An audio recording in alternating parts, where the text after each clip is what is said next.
আসসালামু আলাইকুম সম্মানিত দর্শক। আজকে আমরা যে বিষয়টা নিয়ে আলোচনা করব সেটা হচ্ছে মার্কিন যুক্তরাষ্ট্রের সাথে আমাদের অন্তর্বর্তীকালীন সরকার ডক্টর মোহাম্মদ ইউনূস যে চুক্তিটি করে গিয়েছেন, অসম বাণিজ্য চুক্তি। সেই অসম বাণিজ্য চুক্তির বিষয়ে বাংলাদেশের বর্তমান যারা সরকারে রয়েছেন, বিশেষ করে বিএনপি সরকার, তাদের পক্ষ থেকে কোনো কথা শোনা যাচ্ছে না। অথচ এই চুক্তিটার বিষয়ে বা এই চুক্তিটা হয়েছিল বাংলাদেশের সংবিধানের বাইরে গিয়ে, বা বাংলাদেশের সাংবিধানিক যে সমস্ত নিয়ম রীতিনীতি সব কিছু আছে সব কিছুকে তোয়াক্কা না করে বা সব কিছুকে সাইডে ফেলে রেখে এই চুক্তিটা করা হয়েছিল। কিন্তু তেরোদশ জাতীয় সংসদ নির্বাচনে বিএনপি ক্ষমতায় আসার পরে আমরা প্রায়শই শুনি বিএনপি সংবিধান রক্ষার জন্য সব কিছু করতেছে বা করবে। এমনকি যে জুলাই সনদ নিয়ে কথা হচ্ছে, সেই জুলাই সনদের বিষয়েও বিএনপি সংবিধান দেখাচ্ছে। এখন এই যে আমেরিকার সাথে যে বাণিজ্য চুক্তিটি বাংলাদেশের অন্তর্বর্তীকালীন সরকার ডক্টর মোহাম্মদ ইউনূস তারা যেন সংবিধানের নিয়ম নীতি না মেনে যেন করেছে, বিএনপি এই বিষয়ে কোনো পদক্ষেপ নিচ্ছে না। এমনকি প্রায় 2 মাস শেষ হয়ে 2 থেকে আড়াই মাস তাদের মেয়াদ শেষ হয়ে গেল, তারা এই চুক্তির বিষয়ে কথা বলতেছে না। এখন তারা কেন কথা বলতেছে না, এর কারণ কি, এই সমস্ত চুক্তির খুঁটিনাটি বিষয়গুলো নিয়ে মূলত আজকে আমরা ভিডিওটা বানাবো বা তৈরি করব। তাই আশা করি আপনারা যারা ভিডিওটা দেখবেন সবাই সম্পূর্ণ ভিডিওটা দেখবেন এবং আপনাদের কোনো মতামত থাকলে সেটা কমেন্ট বক্সে লিখে জানাতে পারেন। চলুন শুরু করা যাক।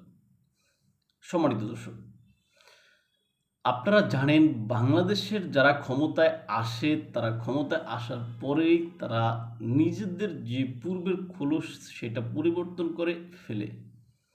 বাংলাদেশে আওয়ামী লীগ সরকারও বলেন বা বাংলাদেশের জাতীয় পার্টি বলেন, বাংলাদেশে বিএনপি বলেন, সবাই রাষ্ট্র পরিচালনা করেছে।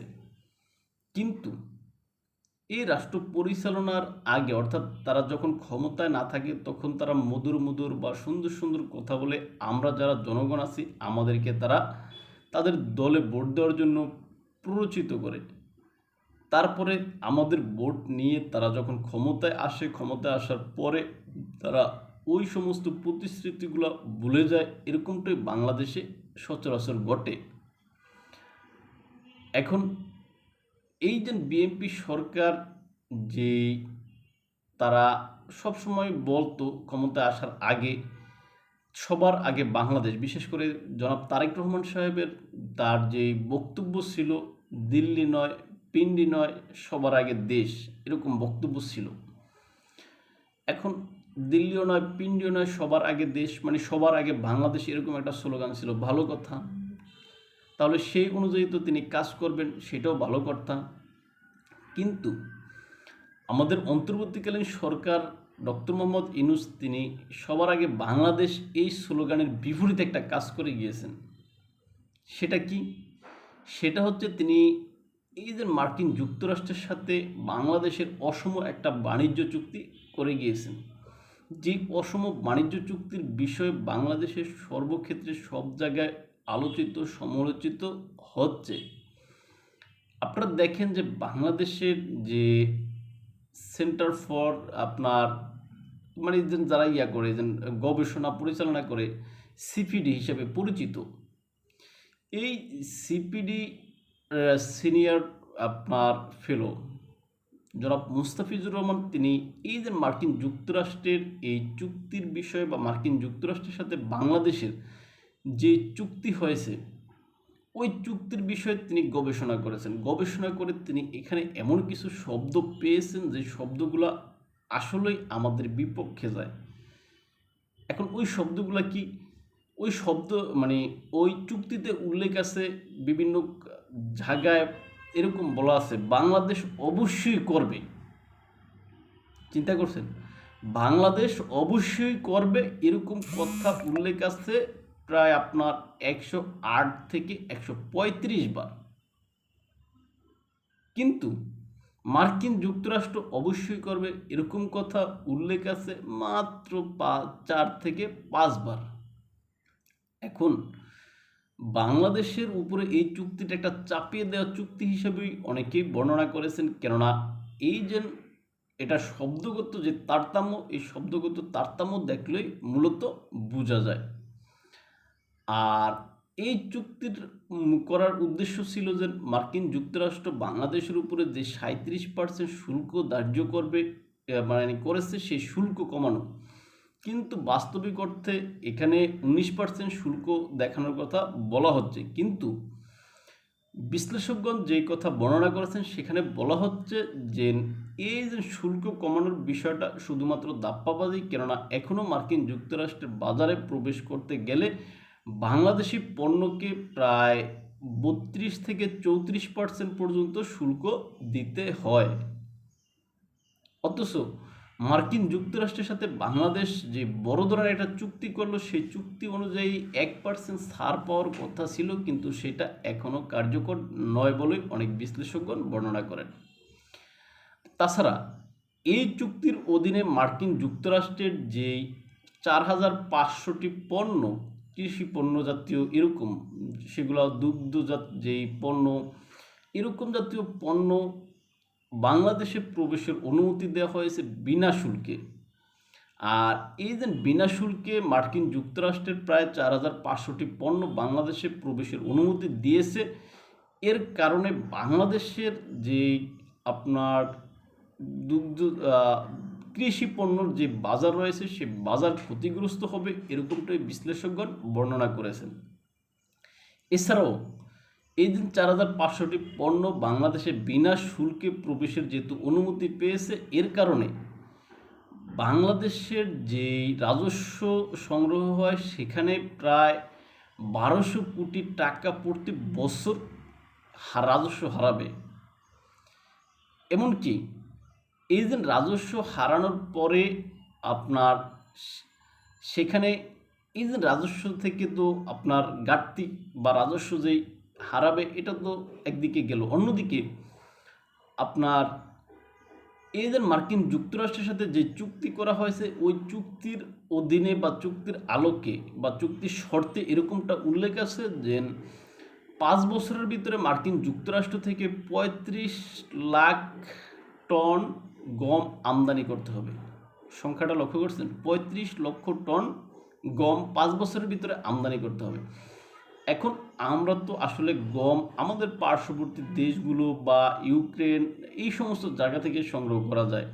এখন আমরা অতিরিক্ত যে ভাড়া বা অতিরিক্ত যে খরচ, ক্যারিং খরচ, এটা দিয়ে আমরা সেই মার্কিন মূল্য থেকে বেশি দামে কিন্তু গম আমদানি করতে হবে। শুধু এখানেই শেষ নয়, এছাড়া আপনার রয়েছে এই যে 10 বছরে, আগামী 10 বছরে মার্কিন যুক্তরাষ্ট্র থেকে 35 বিলিয়ন ডলারের এলএনজি আমদানি করতে হবে। অথচ আমরা শুনি বাংলাদেশ নাকি গ্যাসের উপরে বাসতেছে। আর এলএনজির যে বিষয়টা, এটা তো আপনারা বিশেষ করে ওই যে মার্কিন সাবেক যে রাষ্ট্রদূত রয়েছিলেন পিটার ডি হাস, সেই পিটার ডি হাস কিন্তু বর্তমানে মার্কিন একটা কোম্পানির, সেই এলএনজি কোম্পানি কিন্তু বাংলাদেশে চালু রেখেছে, এরকমটাই শোনা যাচ্ছে। সুতরাং এখানে যে যারা বাংলাদেশে পূর্বে মার্কিন যুক্তরাষ্ট্রের দায়িত্বে ছিলেন, তারাই এখন বাংলাদেশে বিভিন্ন ব্যবসায়ী হিসেবে এসে এই চুক্তির অধীনে তারা ব্যবসা করে নিয়ে যাবে বলেই অনেক বিশ্লেষকগণ বলতেছেন। এখানেই শেষ নয়, এছাড়া মার্কিন যুক্তরাষ্ট্র থেকে 14টি বোয়িং বিমান কিনতে হবে, যার বাজার মূল্য 35,000 কোটি টাকা। এই যে 35,000 কোটি টাকা দিয়ে বোয়িং কিনবে, এই বোয়িং কেনার যে খরচ, অতিরিক্ত খরচ, এটা ঋণ হিসাবে কিন্তু ক্রয় করতে হবে। আর এছাড়াও এই যে বোয়িংয়ের বিষয়ে কিন্তু অনেক নেতিবাচক খবরাখবর রয়েছে। বোয়িং বিভিন্ন জায়গায়, বিশ্বের বিভিন্ন জায়গায় অনেক সময় ক্ষতিগ্রস্ত বা এই যে আপনার দুর্ঘটনার শিকার হয়, এরকমটাই আমরা দেখেছি। তারপরও সেই বোয়িং এখন কেন কিনতে যাচ্ছে সরকার, সেটা আমাদের সরকার মহোদয় বর্তমান যারা আছেন তারাই ভালো জানেন। তবে শেখ হাসিনা সরকারের সময়ে বলা হয়েছিল যে আপনার যে ইউরোপ থেকে এই সমস্ত যুদ্ধ বিমান, বিশেষ করে যেন এয়ারবাস বা অন্য কিছু এরকম ক্রয় করার কথা বলা হয়েছিল। যাক, আমরা এদিকে যাচ্ছি না। এছাড়াও এই চুক্তির কারণে বাংলাদেশ যে স্বাধীনভাবে অন্য দেশের সাথে বিভিন্ন চুক্তি বা ব্যবসা বাণিজ্য পরিচালনা করবে সেখানেও একটা বড় ধরনের বাধা। কারণ কি? কারণ হচ্ছে এই চুক্তির যে ৩-২ ধারা অনুযায়ী সেখানে বলা আছে বাংলাদেশ যদি চীন, রাশিয়া বা এরকম অন্য কোনো দেশের সাথে ডিজিটাল কোনো বাণিজ্যিক চুক্তি করতে যায় সেই ক্ষেত্রে মার্কিন যুক্তরাষ্ট্রের অনুমতি নিতে হবে। কিন্তু যদি অনুমতি নেওয়া না হয় তাহলে মার্কিন যুক্তরাষ্ট্র এই যে বর্তমান তাদের সাথে যে চুক্তি এই চুক্তি ভঙ্গ করে বাংলাদেশের উপরে ৩৭% শুল্ক ধার্য করবে। মজার বিষয় না? আপনার দেশ, আপনার সরকার, আপনি আপনার মতো করে বা আপনার জনগণের স্বার্থ রক্ষা করার জন্য আপনি হোক সেটা চীন, হোক সেটা রাশিয়া, হোক সেটা ব্রাজিল, হোক সেটা ভারত, যার কাছে ইচ্ছা আপনি চুক্তি করতে পারবেন বা পারেন।